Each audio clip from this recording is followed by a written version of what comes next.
this is your world. In your time reviewing the way Ottawa spends on contracts, is there a lot of wasteful spending? Is there a lot of savings to be found, or is this running well? What?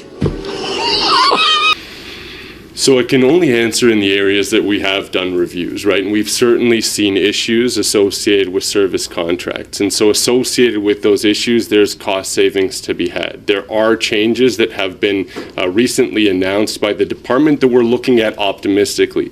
As I recently mentioned, for our purposes, it's too early to comment in terms of how effective those changes will be in reducing the amount of spending and waste. However, the hypothesis around whether in fact there is additional waste to be recaptured by having a more efficient and robust oversight system, we absolutely support that notion, particularly in contract administration, and that's something that we're looking to have a more strengthened lens to look at that issue specifically. And by that I mean, when the contract is awarded, there's a lot of transparency around it, and that's typically where the media attention goes. Contract administration is more of a confidential process where it's just between the parties to the contract, and there are things happening in contract administration that give us cause for concern, and we want to ensure that we do accrue those efficiencies that are negotiated and specifically contemplated in the award process, that they materialize in the contract administration phase.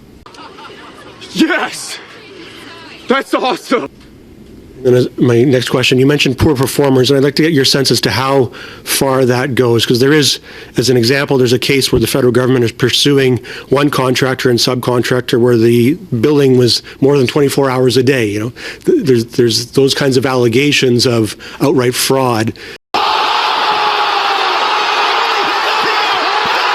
In your view, is that kind of poor performance common?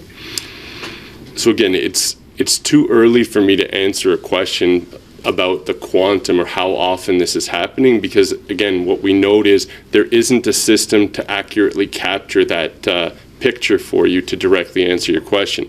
That being said, we know that there are poor performers who continue to get government contracts. We hear that information from government buyers. Government buyers are asking for a VPM system so that information can be shared openly and transparently. But without a process, how does one share that information about poor performance so it actually has an impact on future contracts that are awarded by the federal government? So to answer your question, what we hear is certainly, yes, there are poor performers in the system. There is a financial cost to that poor performance, and there aren't the tools available yet to address that poor performance.